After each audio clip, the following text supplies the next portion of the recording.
रामगढ़वा से श्री गणेश महावीर विद्यालय +2 उमा विद्यालय से प्रमोद। और हमारा जो विषय है आज शिक्षा को दर्शाना है। बिहार में शिक्षा की स्थिति किस तरीके से जा रही है और महामारी की देन के बाद शिक्षा में किस तरीके से दिन प्रतिदिन गिरावट आ रही है।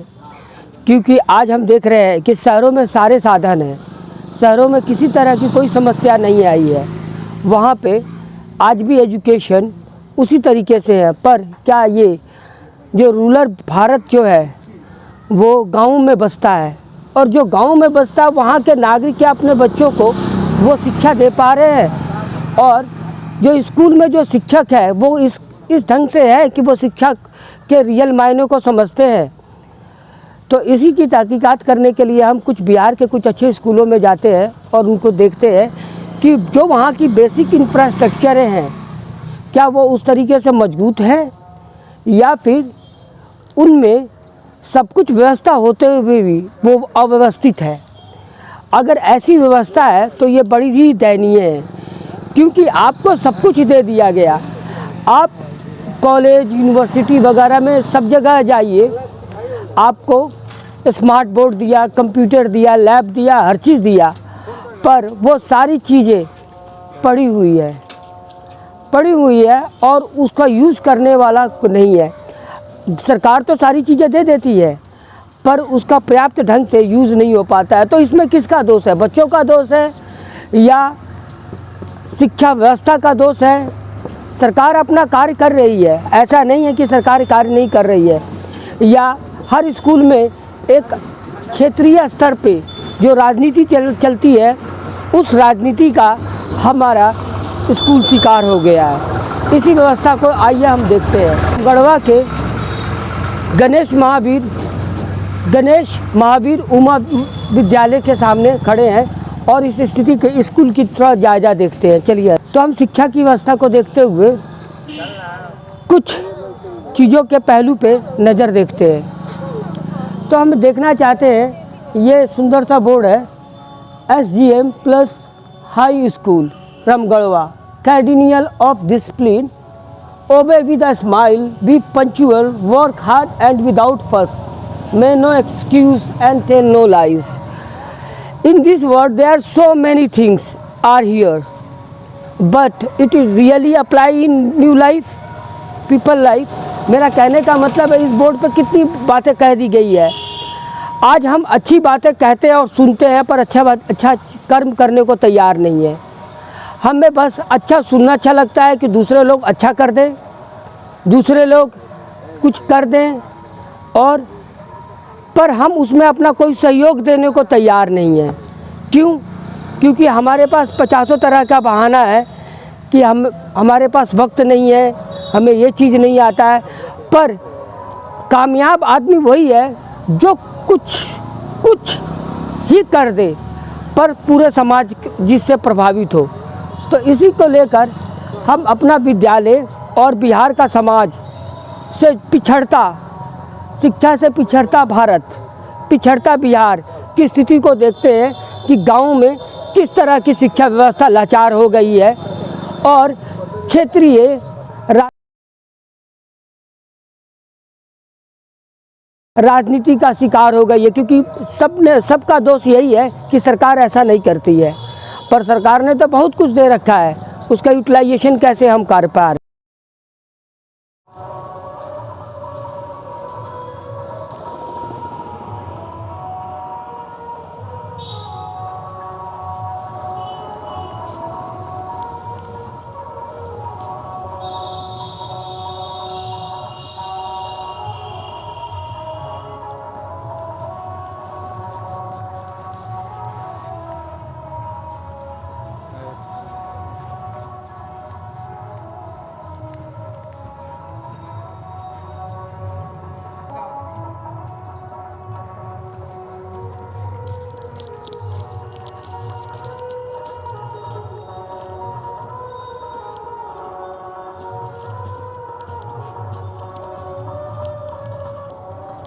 ये जो बिल्डिंग है आप देख रहे हैं, ये आज से 5-6 साल पहले बनी और आप इसकी स्थिति को देख लीजिए, ये बिल्डिंग कैसे है। इसमें ना प्लास्टर है, प्लास्टर सारे झड़ गए हैं। +2 भवन बस लिखा हुआ है। और आप ये देखिए कि यहाँ पर ना पेंटिंग वगैरह है, कुछ भी नहीं है। तो आप समझ सकते हैं कि इस स्कूल को कैसे बनाया होगा और इसका फंड का किन लोगों ने कितना मिसयूज़ किया होगा, पर इसकी जिम्मेदारी कोई नहीं लेगा। अब आप उधर देख, आप बेंच है कि नहीं, मुझे तो नहीं लगता कि यहाँ पे चेयर बेंच भी होगा। और स्कूल का ये जो प्लास्टर है, ये देखिए, ये मिट्टी का बना हुआ है, ये सारे झड़ गए हैं। ठीक,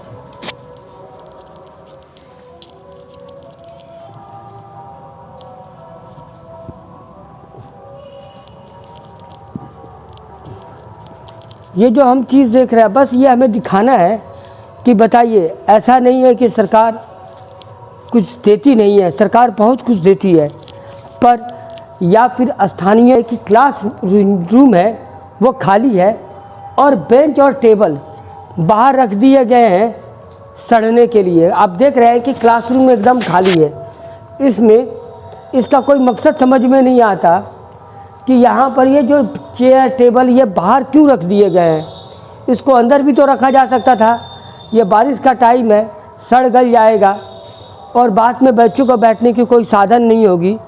तो आप ये समझिए कि ऐसा क्यों है। क्या सिर्फ सरकार का फंड को मिसयूज़ करना ही हमारा पर्पस है? इतने यहाँ पे टीचर है, पढ़े लिखे टीचर है, वेल एजुकेटेड टीचर है, और तब ऐसा कार्य समझ में नहीं आता। इस कार्य को कोई भी रोक सकता था और एक बेसिक समझ की ज़रूरत है कि इसको बाहर क्यों रखा जा सकता है। ग्राउंड में देखिए कि ये इस स्कूल के ग्राउंड में छोटे बच्चे खेलते हैं। कोई फुटबॉल का गेम नहीं हो सकता है, किसी तरह का इसमें परेड नहीं हुआ है। अगर ये परेड और किसी तरह की व्यवस्था रहती तो इतने ये जो बड़े बड़े झाड़ी उग गए हैं ये सब नहीं उगते।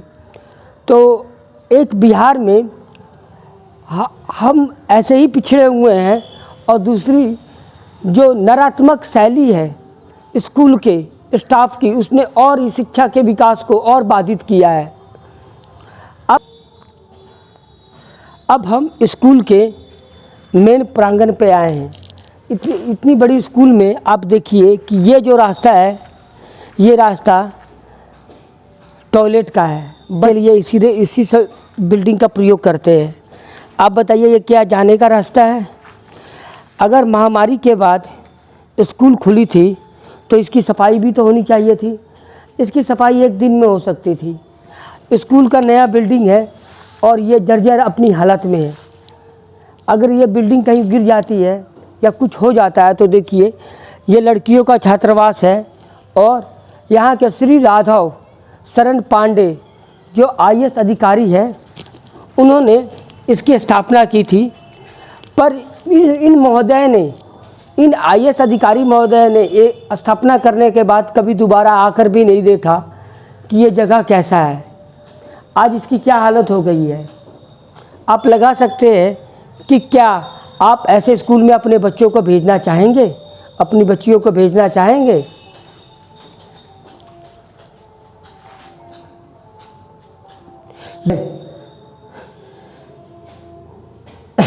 ये देखिए, ये स्कूल की हालत है। ये कूड़ा करकट सारी दुनिया भर की चीज़ यहाँ पर है। और क्या इस तरह की व्यवस्था होनी चाहिए? इसकी साफ़ सफाई होनी चाहिए और इसके लिए स्टाफ ज़रूर होंगे। फंड आता होगा, जो लोग होंगे वो इसका इस्तेमाल नहीं करते होंगे। तो ये बड़ी दयनीय स्थिति है। आप सब कुछ कीजिए पर अपने काम के प्रति आप सजग रहिए, जो कि हमें दिखता नहीं है। और ये +2 के स्कूल जो है, उस हाई स्कूल की ये हालत है। तो आप सोच सकते हैं कि बाकी स्कूलों की क्या दयनीय स्थिति होगी। सोलर जो सिस्टम है, सोलर एनर्जी करने वाली है बोर्ड, वो तक लगा हुआ है। पर मुझे नहीं लगता कि इसका इस्तेमाल हुआ होगा। जब बिल्डिंग यहाँ पर टॉयलेट ये सारे की स्थिति दयनीय है, तो आप देख सकते हैं कि उन सब चीज़ों की स्थिति कितनी दयनीय होगी। सोलर प्लेट तक लगे हुए हैं इस स्कूल में। और आप बेंच की स्थिति तो देख ही चुके हैं, कैसे बेंच रखा हुआ है। इसका मकसद, जिम्मेवारी अगर हम पूछे तो इसकी जिम्मेवारी कोई नहीं लेगा, बस रख दिया है किसी ने, हमें पता नहीं है, ऐसा ही होता है। आज ठीक है, इसका तो हो चुका है, यहाँ का बना चुका, इसका वीडियो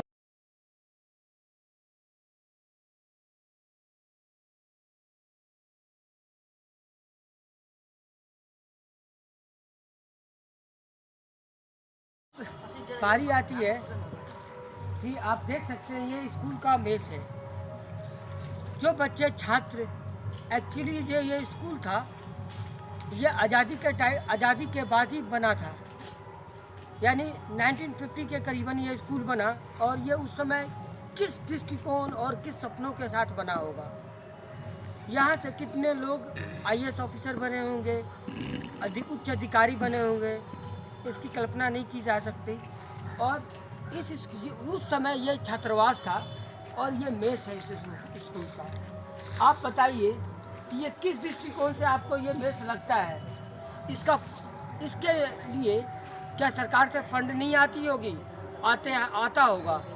इस स्कूल का ना छत है, ना खिड़की है, ना दरवाजे हैं, ना टेबल है, कुछ भी नहीं है। तो इसकी जिम्मेवारी किसकी बनती है? अगर ये छात्रावास वास्तव में ये मेस अगर नहीं चल रहा है, तो यहाँ के प्रधान अध्यापक या अधिकारी को लिखकर इसकी जगह कुछ और बन जाना चाहिए था, पर ऐसा नहीं हो पाया। तो होता क्या है कि या फिर स्थानीय लोग का हस्तक्षेप से या स्कूल की आंतरिक राजनीति व्यवस्था से या भ्रष्टाचार से ये सारी चीज़ें बनती है। ये श्री गणेश महावीर विद्यालय का छात्रावास है। आप देख सकते हैं कि जिस नाम से इसको लिखा गया वो भी अभी मिटने को तैयार है। ये 1 साल पुराना छात्रावास है और ये महामारी के दौर में ही बना होगा, पर आज इसमें ठीक से कलरिंग इसकी नहीं हो पाई है, ठीक से इसकी पेंटिंग नहीं हुई है और आगे की दूर इसके सामने पूरा जंगल झाड़ी है। ना आने का रास्ता है, ना जाने का रास्ता है। अब आप बताइए कि इसमें बच्चे वगैरह आ सकते हैं, जा सकते हैं, और ये जब से बना है तब से इसमें कभी कोई क्लास, किसी तरह की कोई व्यवस्था नहीं हो पाई। तो इन सब चीज़ों के लिए जिम्मेदार कौन है? इसकी आज हम लोग के स्कूल में छुट्टी हुआ, जिसके अवसर पर आज हम लोग यहाँ पे सभी छात्र जो उपस्थित हुए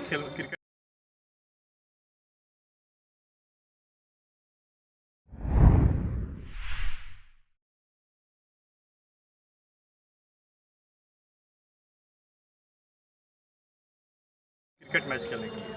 अच्छा, आप इस स्कूल के यहाँ पे इस स्कूल के छात्र हैं आप? नहीं, मैं इस स्कूल का छात्र नहीं। अच्छा, फिर आप या इसके आसपास रहते हैं? जी, मैं यहाँ का एक आसपास का निवासी हूँ, मेरा घर बउवरी ग्राम है। अच्छा, तो आप हमेशा यहाँ पे आते जाते रहते हैं और आपके दोस्त यहाँ पे पढ़ते हैं? जी, ये क्या है, बात क्या है कि यहाँ पे एक आप सभी देख सकते हैं, ग्राउंड तो अच्छा है, लेकिन यहाँ की जो सरकार आखिरकार पैसा क्यों देती है? वो सरकार पैसा इसलिए देती है जो कि यहाँ पे स्टूडेंट्स हैं, उन सभी का जो टीचर्स है वो अच्छी तरह से वेलफेयर कर सके, उन सभी को जितना अच्छा से अच्छा सुविधा हो सके, फैसिलिटीज हो सके, प्रदान कर सके ग्राउंड को। लेकिन मैं आप सभी को बता दूं, इस स्कूल में लगभग करोड़ों रुपए की सरकार ने रुपया दी है, जिसकी मदद से इस स्कूल में बहुत बढ़िया लाइब्रेरी बना है और साथ ही साथ जिम क्लासेस भी हैं, लैब भी हैं। लेकिन मैं बता दूं आप सभी को, उससे कोई भी चीज़ का यूज़ नहीं होता है। कम से कम सप्ताह में एक या 2 दिन तो कम से कम जिम या फिर कोई भी चीज़ कराना ही चाहिए। और साथ लाइब्रेरी है, उसका भी कोई यूज़ नहीं होता है। और जो साइंस लैब है, मैं उसका क्या बात बोलूँ, उसका हाल बदतर हो चुका है। और मैं आपसे रिक्वेस्ट करता हूँ, अगर आप चाहें तो आप जाकर उस लैब में देख सकते हैं कितनी केमिकल्स जो है बर्बाद हो चुकी है। तो मैं यही बोलना चाहता हूँ कि सरकार इस पर जितना जल्द से जल्द हो सके एक्शन ले सके और प्रशासन भी इस पर कार्रवाई करे, जल्द से जल्द इस पर कार्रवाई करे। और जो हमारे अमगढ़ प्रखंड के पुलिस लोग हैं, मैं उन सभी के पास भी ये अपना बात पहुँचाना चाहता हूँ कि जितना जल्द से जल्द हो सके इस चीज़ पर ध्यान दें और जितना जल्द से जल्द हो सके इन चीज़ों को सुधार करने की कोशिश करें। ठीक है, आप अभी बच्चे हैं जी जी। और छात्र हैं, तो इस पे तो पुलिस सीधी कार्रवाई नहीं कर सकती है। जी जी या जो यहाँ के एजुकेशन माइक को साइड पास में रख। ये सारी उनके अंतर्गत आती है। जी जी। तो यहाँ के स्थानीय लोग जो बड़े विशेषज्ञ हैं, जी ठीक है, जी जी। वो लोग क्या जाके शिकायत नहीं करते हैं अधिकारियों से? देखिए वो बात क्या है कि यहाँ के, मैं बोलना तो नहीं चाहता हूँ, लेकिन जो बच्चे हैं वहाँ पे, अगर वो लोग सबसे पहले जो जागरूकता है वो बचपन से स्टार्ट होती है। अगर बच्चे चाहे तो कोई भी चीज़ को जो है सुधार कर सकते हैं, और नहीं चाहे तो नहीं कर सकते। जैसे यहाँ पे लगभग हज़ारों स्टूडेंट्स होंगे, लेकिन अगर वो चाहें तो अपना एक यूनियन बना करके जाकर यहाँ पे पुलिस में अगर कंप्लेन लिखाते हैं तो इस पर जल्द से जल्द कार्रवाई होनी चाहिए। लेकिन यहाँ के बच्चे जो है अपना यूनिटी नहीं बनाते हैं, अपना यूनिटी नहीं दिखाते हैं, जिसके कारण से आज हमारा स्कूल का हाई स्कूल का हाल है। तो आप चाहते हैं कि यहाँ के बच्चे पढ़ाई को छोड़कर यूनिटी बनाएं, ठीक है। देखिए, कुछ दायित्व तो यहाँ के बड़े अधिकारियों का ही होती है। मतलब स्थानीय लोग जो है, जो बड़े बुजुर्ग लोग हैं, वो इन सतर्क अगर जागरूक है तो ये स्कूल की व्यवस्था को ठीक किया जा सकता है। अब आप बताइए, आप किस क्लास के छात्र हैं? 9th, ठीक है। आप 9th के छात्र हैं, ठीक है। इसी विद्यालय के पढ़ाई हैं। व्यवस्था कैसी है? देखिए, पढ़ाई की व्यवस्था सही नहीं है। ठीक है, सही नहीं है। क्लास हर एक घंटी होता है, 35 मिनट का 40 मिनट का, कोई सुधार से नहीं चलता है। और आप ये बता सकते हैं कि यहाँ पर आप यहाँ पे जो टीचर है वो कैसा पढ़ाते हैं? टीचर तो अच्छा पढ़ाते हैं, मगर जो घंटी होता है ना 35-40 मिनट का, वो सही से नहीं चलता है। एक टीचर होता है जो 3 घंटे तो ले रहता है, टीचर होता है तो एक भी नहीं इसको रहता। पकड़िए, कभी कभी इसको- रोज इसी तरह 2-3 घंटी व्यर्थ हो जाता है हम लोग का। यहाँ पे जो टीचर का जो व्यवहार है, टीचर का व्यवहार तो अच्छा है, ऐसा कोई बात नहीं, मगर घंटी में सुधार करना चाहिए। घंटी में सुधार करना चाहिए। क्लास लीजर जा रहा अच्छा, है। आप ये बताइए थोड़ा सा, रूट पाई का मान क्या होता है? आप 9वीं के विद्यार्थी, वो पैसा ज़्यादा ली जाती है। मैं जैसा कि इस छात्र ने पहले ही बोल दिया कि इस स्कूल में पढ़ाई की उतनी व्यवस्था अच्छी नहीं है, लेकिन जो हमारी बिहार गवर्नमेंट है वो पैसा आखिरकार देती क्यों है कि स्टूडेंट सबको अच्छा वेलफेयर हो सके। पढ़ाई के साथ साथ जितनी भी एक्स्ट्रा एक्टिविटीज है, जैसे कि कोई गेम हुआ, कोई डांस हुआ, सॉन्ग प्रयोगशाला करा सके। लेकिन यहाँ पे जितने भी टीचर्स एजुकेटेड तो हैं, लेकिन अपना शिक्षा जो है प्रदान नहीं करना चाहते हैं छात्रों। आप इसी स्कूल में पढ़ते हैं? ठीक है। अच्छा, आप इस स्कूल में नहीं पढ़ते, धीरज आप जाओ, कहाँ पढ़ते हैं? तुम जाओ। मदर, आप प्राइवेट स्कूल के छात्र हैं? आप प्राइवेट इस स्कूल में क्यों नहीं पढ़ते हैं? बहुत पढ़ाई नहीं होता है, प्राइवेट इस स्कूल में पढ़ाई नहीं हो पाता। सुविधाएं मिलती है। अच्छा, प्राइवेट स्कूल में तो वहाँ पे क्या सारे सब्जेक्ट आपको पढ़ाते हैं? और इतना अच्छा स्कूल है यहाँ। ये जो आपकी जो सोच है, ठीक है। आप कौन सी क्लास में पढ़ते हैं? क्लास 6